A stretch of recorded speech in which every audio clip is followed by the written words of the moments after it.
యేసు నామంలో మీకు శుభములు సమృద్ధిగా కలుగునుగాక. మధురం నీ వాక్యం అనే కార్యక్రమానికి స్వాగతం. ఈరోజు మనం జీవిత విలువలు అనే అంశం 15వ భాగం ధ్యానించుకుందామండి. ఈరోజు మీరు మంచి మనస్సాక్షిని కలిగి ఉండు అనే అంశాన్ని ధ్యానించుకుందాము.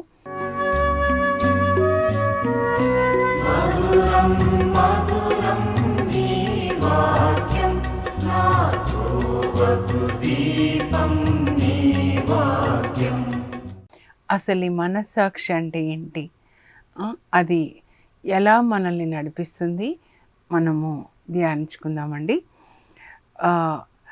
అపోస్తల కార్యాలు 24:16 పౌలు అక్కడ కైసారియా రాష్ట్రపతి ముందు నిలబడినప్పుడు తనని గురించి సాక్ష్యం చెప్తాడు. దేవుడు ఆయనను ఎలా పిలిచారు అని చెప్పి. ఆ తర్వాత ఆయన ఏ నేరం చేయకుండానో యూదులు అతన్ని పట్టి బంధించారు, చెరసాల్లో పెడతారనమాట. కైసారియా చెరసాల్లో కూడా 2 సంవత్సరాలు ఉంటాడు. వాళ్ళు ఏం నేరాలు తీసుకొని వస్తారంటే, ఈయన ప్రపంచం అంతటా తిరుగుతూ మాకు పాడు పీడగా తయారయ్యాడు, మీ పిల్లలకి సున్నతి చేయించొద్దు, విశ్రాంతి దినాన్ని పాటించొద్దు, మోషే ధర్మశాస్త్రాన్ని పాటించొద్దు అని ఏదో కొత్త విశ్వాసం గురించి, నజరేయుడైన యేసుని గురించి బోధిస్తూ ఉన్నాడు. ఇంకా అన్యులని మా దేవాలయంలోనికి తీసుకొని వచ్చాడు అని. అప్పుడు పౌలు చెప్తాడనమాట ఆ గవర్నర్కి, అసలు నన్ను చెరలో బంధించి మీ ముందు నిలవబెట్టే అంత అపరాధం నేనేది చేయలేదు. యూదుల మతాచారాలకి సంబంధించి, మోషే ధర్మశాస్త్రానికి సంబంధించి వ్యతిరేకంగా నేను బోధించలేదు. ఆ తర్వాత వాళ్ళు తెచ్చిన ఆ నేరాలు, నేను అన్యులని దేవాలయంలోకి తీసుకొని వచ్చినట్లుగా అది కూడా నేను చేయలేదు అని చెప్పి, నేను ఎప్పుడు ఒక విషయం కొరకు నా శక్తి వంచన లేకుండా నేను కృషి చేస్తున్నానని ఈ మాట చెప్తాడండి. 27 సంవత్సరాలు నా హృదయంలో దేవుడు ఈ మాటను రాశారనమాట. చూడు పౌలు జీవితాన్ని చూడు అని అద్దంలో చూపించినట్లు చూపించారు. పౌలు ఆ గవర్నర్కి ఏం చెప్తాడంటే, కైసారియాలో ఫెలిక్స్ అనే గవర్నర్కి అనమాట, ఏం చెప్తాడంటే, నేను దేవుని ఎదుట, మనుషుల ఎదుట నిజమైన మనస్సాక్షిని కలిగి ఉండునట్లు నా శక్తి వంచన లేకుండా నేను కృషి చేస్తున్నాను. ఇప్పుడు నేను మీ ముందు ఏదైతే మాట్లాడానో అదంతా కూడా నేను మనస్సాక్షి ప్రకారము నేను సత్యాన్ని పలుకుతున్నాను, నేను అబద్ధం చెప్పట్లేదు అని చెప్తాడనమాట. అప్పుడు ప్రభు నాకు చెప్పారండి, పరిశుద్ధాత్మదేవుడు, దేవుని ఎదుట, మనుషుల ఎదుట స్వచ్ఛమైన మనస్సాక్షిని కలిగి ఉండాలి అన్నమాట. పౌలు అన్ని విషయాల్లో ఆయన ఏం మాట్లాడతాడో ఆయన ఎప్పుడు చెప్తాడు, నేను సత్యాన్ని పలుకుతున్నాను, నేను అబద్ధం చెప్పట్లేదు అని చెప్తాడనమాట. ఆ తర్వాత యోబుని మనం తీసుకుంటే అండి, యోబు గ్రంథంలో మరి యోబుని గురించి పరిశుద్ధాత్మదేవుడు ఏం రాస్తాడంటే, యోబు ధర్మాత్ముడు, దోషరహితుడు, పాపమునకు దూరముగా ఉండువాడు, మరి దేవుని పట్ల భయభక్తులు కలవాడు. దేవుడే పరలోకంలో అందరి ఎదుట, దేవదూతల ఎదుట సైతాన్తో యోబుని గురించి మాట్లాడతాడనమాట. యోబు ధర్మాత్ముడు, దోషరహితుడు, పాపమునకు దూరముగా ఉండువాడు, దేవుని పట్ల భయభక్తులు కలవాడు అని. ఆయన మరి సైతాను అధికారం తీసుకుంటాడండి యోబు మీద శోధించడానికి. దేవుని యొద్ద అనుమతి తీసుకొని యోబుని శోధిస్తాడనమాట. ఎలా అంటే, ముందు ఆయన ఆస్తి అంతా తీసేస్తాడు, ఆ తర్వాత ఆయన పిల్లల్ని అందరినీ చంపేస్తాడు, ఆ తర్వాత తనకు ఒంటి నిండా పుండ్లు ఇచ్చేస్తాడు. తర్వాత భార్య ఆయనని నిందించి వెళ్ళిపోతుంది. ఇంకా ఫ్రెండ్స్ వచ్చేసి పాముల్లా కరుస్తారు, నువ్వు ఎన్ని పాపాలు చేశావో అందుకే నీకు ఇన్ని కష్టాలు వచ్చాయి అని చెప్పి. అప్పుడు యోబు తనని గురించి చెప్పుకుంటూ ఉన్నాడండి. యోబు 27లో 3-7 వచనాలు మీరు మెల్లగా చదువుకోండి. యోబు ఏమంటాడంటే, దేవునితో మాట్లాడుతున్నాడు, ఆ సృష్టికర్త అయిన దేవునితో, ఓ దేవా, నా బొందిలో ప్రాణం ఉన్నంత వరకు, నా ముక్కు రంధ్రములలో నీ శ్వాస నిలిచి ఉన్నంత వరకు ఈ పెదవులు అసత్యము పలుకవు, ఈ నాలుక అబద్ధం చెప్పదు అని. నేను నిర్దోషిని అనే ఆ తలంపుని విడనాడను. నా అంతరాత్మ నా మీద నేరం మోపుటలేదు. నా అంతరాత్మ నన్ను గద్దించట్లేదు. నేను ఏదైతే మాట్లాడానో అది సత్యము అని నా అంతరాత్మ సాక్ష్యం ఇస్తుంది. మనలో ఉన్న అంతరాత్మ సాక్ష్యం ఇవ్వాలన్నమాట. యోబు అంటాడు 31:1 కూడా, నేను నా కన్నులతో ఒక నియమం చేసుకున్నాను, పరాయి స్త్రీని కామదృష్టితో చూడకూడదని. అలాగే నాలుకతో ఒక నియమం చేసుకున్నాను, నా జీవితంలో దేవుని యొక్క శ్వాస ఉన్నంత వరకు అబద్ధం చెప్పకూడదు అని. యోబు గ్రంథంలో మీరు ఇంకా చదివితే చాలా ఉంటుందండి. 29వ అధ్యాయంలో 14వ వచనం నుంచి చదివితే, నేను న్యాయంనే వస్త్రముగా ధర్మంనే తలపాగగా ధరించాను. గుడ్డి వాళ్ళకి కన్ను, కుంటి వాళ్ళకి కాలయ్యాను, అనాథలకి వితంతువులకి తండ్రిగా నేనున్నాను. వాళ్ళ బాధలు చెప్పుకున్నప్పుడు వాళ్ళకి నేను సహాయం చేశాను. నేను పేదలకి పెట్టకుండా ఒక్కరోజు కూడా నేను తినలేదు అంటారనమాట. 31 యోబులో 17వ వచనం. ఇవన్నీ కూడా పరిశుద్ధాత్మ దేవుడు చెప్పారు. దేవుని బిడ్డలు ఈ విధంగా జీవించాలి. యోబు ఏమంటున్నాడంటే, నేను ఏదేది మాట్లాడానో అది తప్పు అని నా అంతరాత్మ నన్ను గద్దించట్లేదు అంటున్నారు. ఎందుకంటే మనం ఎప్పుడైనా తప్పుగా మాట్లాడినప్పుడు, తప్పుడు పనులు చేసినప్పుడు మనల్ని అంతరాత్మ గద్దిస్తూ ఉంటుందన్నమాట. నువ్వు ఇలా చేసావు, ఇలా చేసావని మన అంతరాత్మ మనల్ని గద్దిస్తూ ఉంటుందండి. మన తల్లిదండ్రుల విషయంలో కానీ, ఇంకా ఎవరి విషయంలో, రక్త సంబంధాల విషయంలో కానీ, లేకపోతే నీతిగా జీవించడంలో మన అంతరాత్మ మనల్ని గద్దించకూడదండి. ఆ తర్వాత ఏంటంటే ఇంకా దావీదండి. దావీదు ఏమంటాడంటే 16వ కీర్తన 7వ వచనంలో, నేను ప్రభుని నా కన్నుల ఎదుట చూస్తున్నాను, రాత్రులందు నా అంతరాత్మ నన్ను గద్దిస్తూ ఉంటుందంట. ఈ దినంలో చేసినవన్నీ కూడా జ్ఞాపకం చేసుకుంటుంటే, ఈ దినం నీ ప్రవర్తన ఇలా ఉంది, బాగా లేదు అని గద్దిస్తూ ఉంటుందంట. మనం కూడా రాత్రి పడుకునే ముందు మన అంతరాత్మను ఒకసారి మనస్సాక్షిని పరిశీలించి చూసుకోవాలండి. సెయింట్ ఇగ్నిషియస్ ఆఫ్ లోయోలా అంటారు, life without meditation is not worth living. అంటే మన అంతరాత్మని మనం పరిశీలించుకొని చూసుకోవాలన్నమాట. అందుకే దావీదు 139వ కీర్తన 23వ వచనంలో కూడా అంటాడు, దేవా నన్ను, నా హృదయాన్ని పరిశోధించి చూడు, search my heart O Lord. నాలో ఏదైనా పాపం ఉన్నట్లయితే ఆ పాపాన్ని మన్నించి నన్ను నీతి మార్గంలో నడిపించేయాలి. ఈ దినము నా ప్రవర్తన ఎలా ఉంది? నేను నీతిగా పనిచేశానా? డబ్బు విషయంలో నీతిగా ఉన్నానా? నాలుక విషయంలో యోబులాగా సత్యం మాట్లాడానా? కన్నుల విషయంలో యోబులాగా కన్నులని కాపాడుకున్నానా? ఎవరైనా పేదవాళ్ళు వచ్చి అడిగినప్పుడు యోబులాగా నేను సాయం చేశానా? మన యోబులాగా ఇంకా యేసు ప్రభువే మనకి మాదిరి అండి. అలా జీవించాలన్నమాట. ఇప్పుడు మనం చూద్దాం అసలు అంతరాత్మ అంటే ఏంటి. మనము రెండు మనుషులండి. ఒకటి బాహ్య పురుషుడు అంటారు, అవుటర్ మ్యాన్, బాడీ అన్నమాట. ఇది మనం కాదు, కానీ ఇన్నర్ మ్యాన్, అంతరంగ పురుషుడు, ఇది మనం అన్నమాట, ఆత్మ.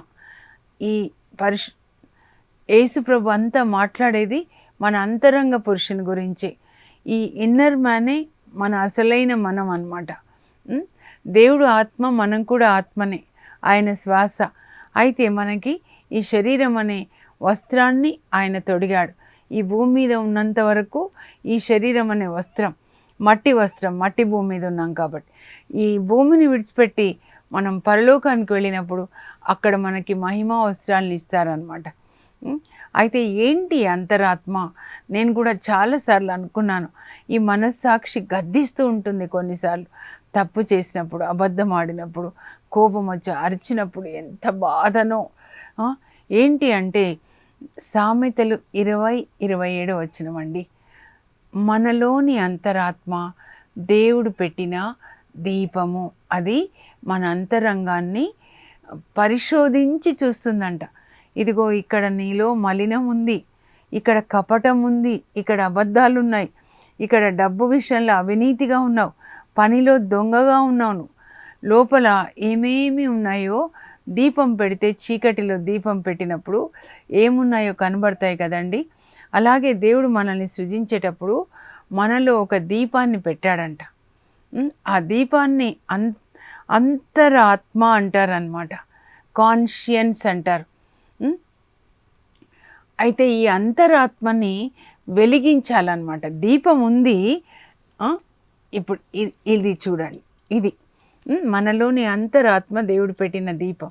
అయితే ఈ దీపాన్ని ఇప్పుడు వెలిగించలేదు. ఎవరు వెలిగిస్తారంటే పరిశుద్ధాత్మ దేవుడు అండి. పరిశుద్ధాత్మ దేవుడు దీపాన్ని వెలిగిస్తారు.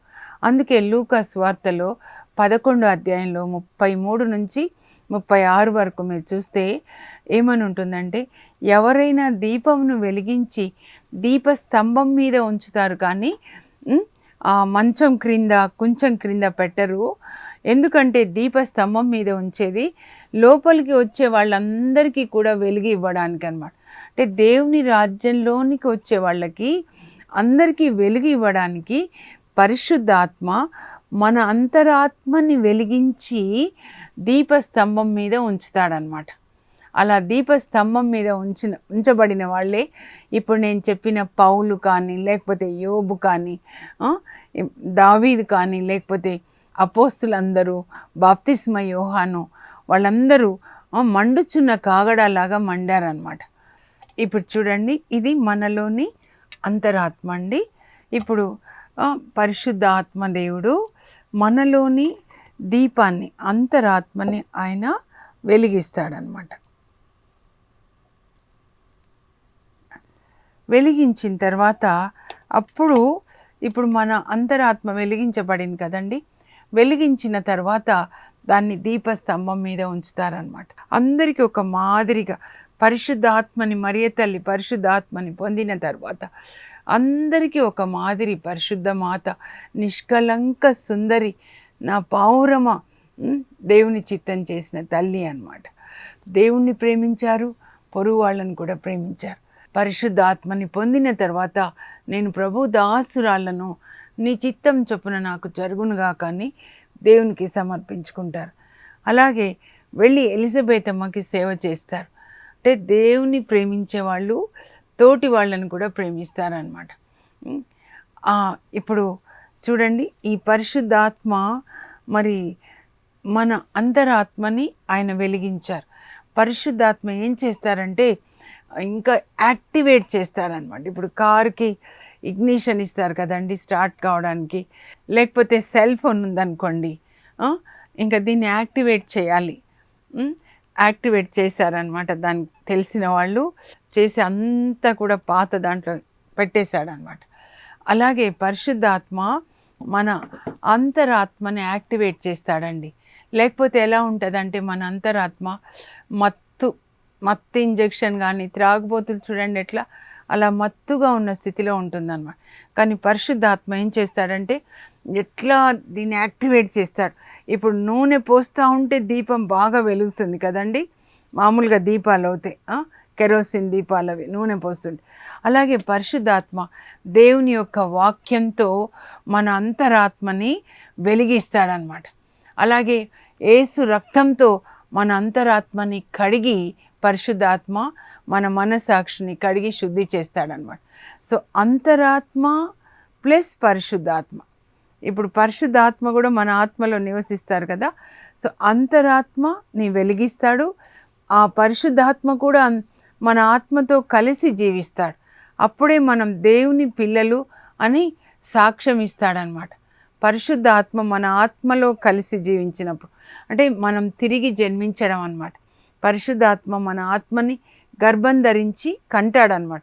దాన్నే తిరిగి జన్మించడం అంటారు. ఈ తిరిగి జన్మించిన వాళ్ళలో ఇది అంతరాత్మ ప్లస్ పరిశుద్ధాత్మ మనస్సాక్షి అంటారనమాట. ఇలా ఎవరిలో మనస్సాక్షి ఉంటుందో ఆ మనస్సాక్షి ఉన్నవాళ్ళు నీతిగా జీవిస్తారండి. మనస్సాక్షి లేని వాళ్ళు అవినీతి, 2 రకాల మనుషులు మనస్సాక్షి ఉన్నవాళ్ళు, మనస్సాక్షి లేని వాళ్ళు అనమాట. 97లో అండి పరిశుద్ధ ఆత్మదేవుడు నా అంతరాత్మని వెలిగించారనమాట. అప్పుడు పోటాలో ఉన్నప్పుడే వడకం చేస్తూ ఉంటే ఒక సమయంలో పరిశుద్ధ ఆత్మ నన్ను ఆవేశించి నా ఆత్మని పరలోకాన్ని తీసుకెళ్లారండి. అప్పుడు ఇది దేవుని సింహాసనం తెల్లగా అనమాట. అక్కడ ఒక ఆత్మని చూపించి ఇది మీ స్కూల్లో టీచర్ విజయలక్ష్మి నింబాల్కర్ టీచర్ వాళ్ళ హస్బెండ్ ఆత్మ అని చెప్పారు. అయితే వాళ్ళు హైందవులండి. వాళ్ళ భర్త వాయుదూత యాక్సిడెంట్లో ఆ వాయుదూత సముద్రంలో పడిపోయి చనిపోయాడనమాట. పూణే నుంచి హైదరాబాద్కి వచ్చే ఆ వాయుదూతలో. ఇంకా అప్పుడు నేను ఒక ప్రశ్న వేశాను అనమాట, ఏంటి హైందవులు కూడా పరలోకానికి వస్తారని. నా మైండ్ సెటప్ ఏంటంటే క్రైస్తవులే పరలోకానికి వస్తారు. అప్పుడు దేవుని యొక్క స్వరం ఏమని వినపడిందంటే, నాతో ఏం మాట్లాడారంటే, దేవునికి అలా క్రైస్తవులు హైందవులు ఇంకా ఏ తేడా లేదు, ఎవరైతే మనస్సాక్షి ప్రకారం జీవిస్తారో వాళ్ళందరూ పరలోకంలో ఉంటారు. అంటే ఈ మనస్సాక్షి దేవుని యొక్క ఆత్మ ఎవరిలో ఇలా అంతరాత్మను యాక్టివేట్ చేసి ఎవరిలో జీవిస్తారో వాళ్ళందరూ కూడా. ఇప్పుడు అబ్దుల్ కలాం గారిని గురించి మనం ధ్యానిస్తే అండి, ఆయన మనస్సాక్షిని గురించి చెప్తారనమాట. ఎంత నీతిమంతుడు అంటే, ఆయన ప్రెసిడెంట్గా ఉన్నప్పుడు వాళ్ళ అన్నయ్య వాళ్ళు ఆయన దగ్గరికి వెళ్తే అన్నయ్య వాళ్ళ కుటుంబం తిన్న భోజనానికి కూడా డబ్బు కట్టాడంట. వాళ్ళ ఊరు వాళ్ళు వెళ్ళినప్పుడు ఢిల్లీ చూస్తామంటే బస్ అరేంజ్ చేస్తే దానికి డబ్బు కట్టాడంట. తర్వాత పుల్లారెడ్డి గారు వాళ్ళ స్వీట్స్ గురించి చెప్తుంటే విన్నానండి. మా స్వీట్స్ మేము అందరికీ ఇచ్చాము, ఎన్టీఆర్ గారికి, సీఎంస్కి, పిఎంస్కి, ప్రెసిడెంట్స్కి అందరికీ ఇచ్చారా అని అడుగుతూ ఉంటే యాంకర్ ఒక్కరు తీసుకోలేదండి మా స్వీట్స్ అంటే. ఎవరు అని అంటే అబ్దుల్ కలాం గారు. ఆయన ఎప్పుడు ఎవరి దగ్గర నుంచి కూడా కానుకలు అంగీకరించాడంట. 4 జతల బట్టలతో రాష్ట్రపతి భవన్లోకి వెళ్ళాడు. అలాగే 4 జతల బట్టలతో రిటైర్ అయిన తర్వాత బయటకు వచ్చాడు. ఇది అండి మంచి మనస్సాక్షి ఉన్న వాళ్ళ యొక్క సాక్ష్యము. వాళ్ళు దేవునికి మహిమకరంగా ఉంటారు. ఈ లోకంలో దేవుణ్ణి మహిమపరిచే వాళ్ళు మంచి మనస్సాక్షి కలిగిన వాళ్ళు అన్నమాట. డబ్బు విషయంలో నీతిగా ఉంటారు, పనిలో నీతిగా ఉంటారు, అన్ని విషయాల్లో నీతి అన్నమాట. మంచి మనస్సాక్షిని కలిగి ఉండాలి. అదే చెప్తున్నారు, మీకు అర్థమైంది కదా. అక్కడే యేసుప్రభు ఇంకా ఏమంటారంటే లూకా 11లో 33 నుంచి 36 వరకు మీరు చదివితే నీ మనస్సాక్షిని గురించి మాట్లాడతారు. ఎవరైనా దీపాన్ని వెలిగించి దీపస్తంభం మీద ఉంచుతారు. అంతరాత్మ ప్లస్ పరిశుద్ధాత్మ కలిసి మనస్సాక్షి అంటారండి. ఈ మనస్సాక్షి అనేది ఒక రికార్డర్ అన్నమాట. మన హృదయంలో దేవుడు పెట్టిన దీపమే కాదు, ఒక రికార్డర్. మన ఆలోచనలు, మన మాటలు, క్రియలు అన్నీ కూడా రికార్డ్ చేసి దేవుని ఎదుట మనం నిలబడినప్పుడు అంతరాత్మే కదా, ఆత్మే కదా, ఈ రికార్డర్ అన్నీ చెప్పేస్తుందంట. అందుకే ఏమంటారంటే, నీ కన్ను నీ దేహమునకు దీపిక. నీ కన్ను తేటగా ఉంటే నీ దేహం అంతా తేటగా ఉంటుంది. ఇక్కడ ఏమన్నారు, మనలోని అంతరాత్మ దేవుడు పెట్టిన దీపం. ఆ దీపాన్ని యేసుప్రభు ఏమంటున్నారు, కన్ను అంటున్నారు.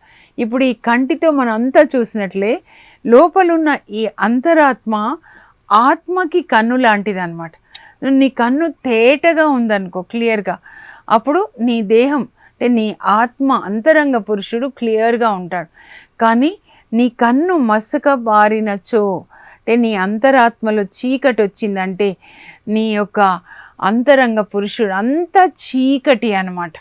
నీలో ఉన్న వెలుతురు, నీతి, సత్యము అది చీకటిగా మారకుండా చూసుకో.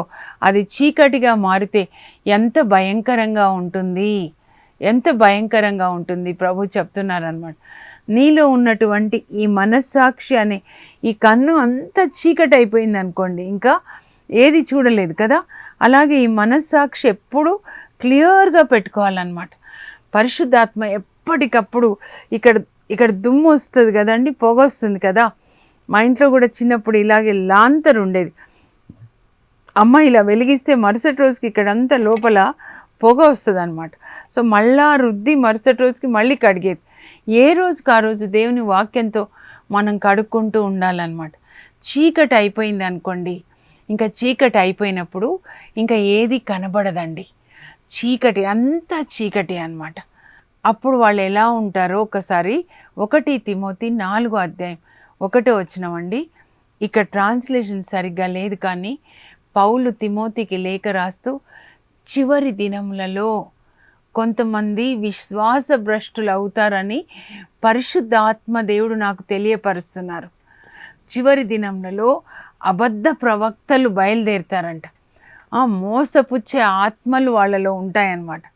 వాళ్ళు సువార్తను బోధిస్తారు, కానీ మోసపుచ్చే ఆత్మలు వాళ్ళలోనికి దయ్యాలు చేరుతాయి. వాళ్ళ బోధనలు, ఈ దయ్యముల బోధనలని వాళ్ళు విని లక్ష్యముంచి వాళ్ళు విశ్వాస భ్రష్టులు అవుతారు కొందరు అంటున్నారు.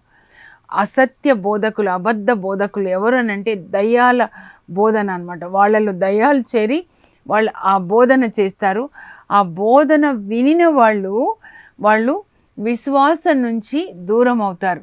ఇలా ఈ అబద్ధ బోధకులు ఎవరనంటే కాల్చిన కడ్డీ, ఒక కాల్చిన కడ్డీతోటి వాత పెడితే ఏమవుతుందంటే స్కిన్ కాలిపోతుంది కదండి.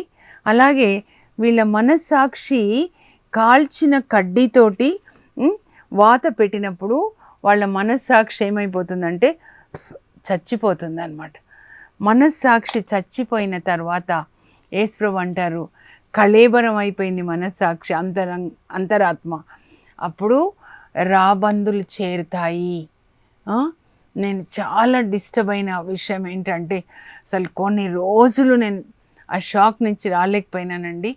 5 పిల్లలు చూడండి, ఒక అమ్మాయి మానభంగం చేసి రాత్రి తర్వాత కాల్ చేశారంటే వాళ్ళు ఎవరు అనంటే సైతాను వాళ్ళ అంతరాత్మను ఏం చేస్తాడంటే హత్య చేస్తాడు.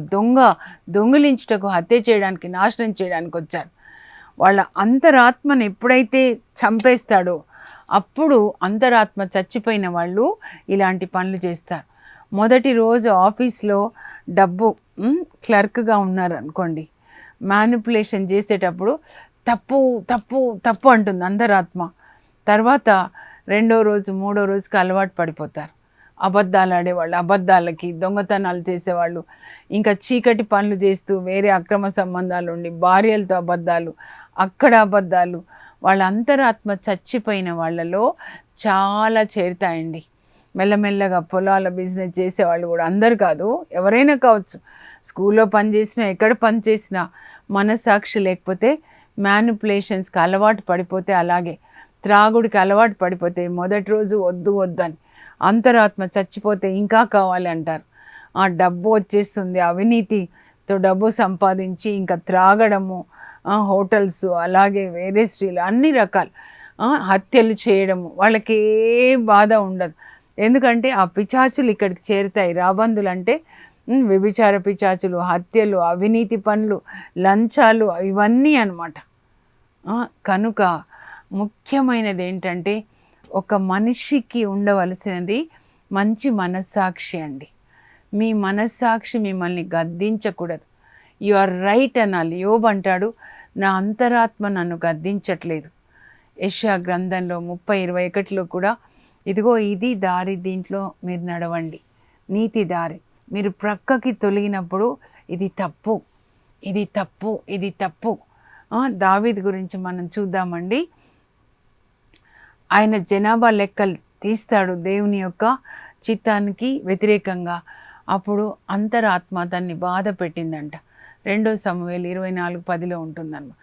ఈ మనస్సాక్షి ఎప్పుడూ దేవుని వాక్యం ద్వారా పరిశుద్ధ ఆత్మ శక్తి చేత యేసు రక్తంలో కడుక్కొని, యేసు రక్తము మనస్సాక్షిని శుద్ధి చేస్తుంది. హెబ్రీ 9:24 ఉంటుంది. వాళ్ళు దేవుని యొక్క బిడ్డలండి. మనస్సాక్షి, మంచి మనస్సాక్షి, పౌలులాగా యోబులాగా జీవించిన వాళ్ళు అన్నమాట.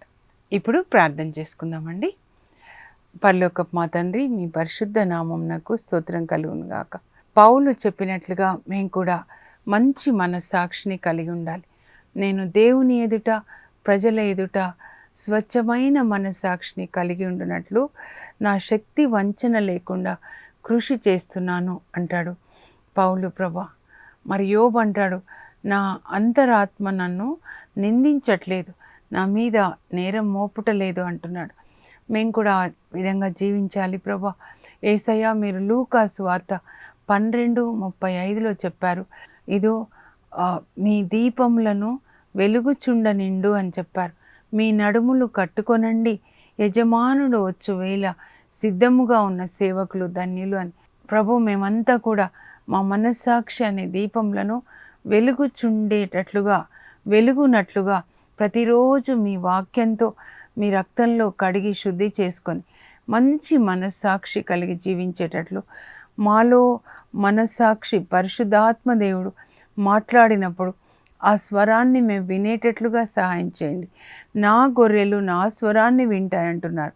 పరిశుద్ధాత్మ దేవ, మీరు మాట్లాడినప్పుడు మీ స్వరాన్ని మేము విని దాని ప్రకారం జీవించేటట్లు, ఇది తప్పు అని మీరు చెప్పినప్పుడు ఆ తప్పు మేము చేయకుండా, ఇది ఒప్పుకో, ఈ దారిలో నువ్వు నడువు, ఇది నీతి మార్గం అని చెప్పినప్పుడు ఆ విధంగా మీ స్వరాన్ని విని నీతి మార్గంలో నడవడానికి మా అందరికీ కూడా కృప దయచేయండి. పరిశుద్ధాత్మదేవ, మా మనస్సాక్షి చచ్చిన స్థితిలో ఉన్నా, మరి మత్తుగా ఉన్న స్థితిలో ఉన్నా కూడా మమ్మల్ని మళ్ళా బ్రతికించండి. యేసు రక్తము, మనం చచ్చిన వారమై ఉండగా యేసు ప్రభు మనల్ని బ్రతికించాడు అని ఎఫెసీ 2:2 రాయబడి ఉంది ప్రభా. యేసయ్య, మీ రక్తం, మీ జీవం పోసి మా మనస్సాక్షిని బ్రతికించండి, శుద్ధి చేయండి. మంచి మనస్సాక్షి కలిగి జీవించే కృప మా అందరికీ దయచేయండి. యేసు నామంలో అడుగుచున్నాం తండ్రి, ఆమెన్. యేసు ప్రభు వచ్చినప్పుడు ఎత్తబడే సంఘంలో మంచి మనస్సాక్షి కలిగిన వాళ్ళు ఉంటారండి. మతానికి సంబంధించింది కాదు ఇది. అలాంటి మంచి మనస్సాక్షిని దేవుడు మీకు దయచేయును గాక. God bless you. Have a blessed day.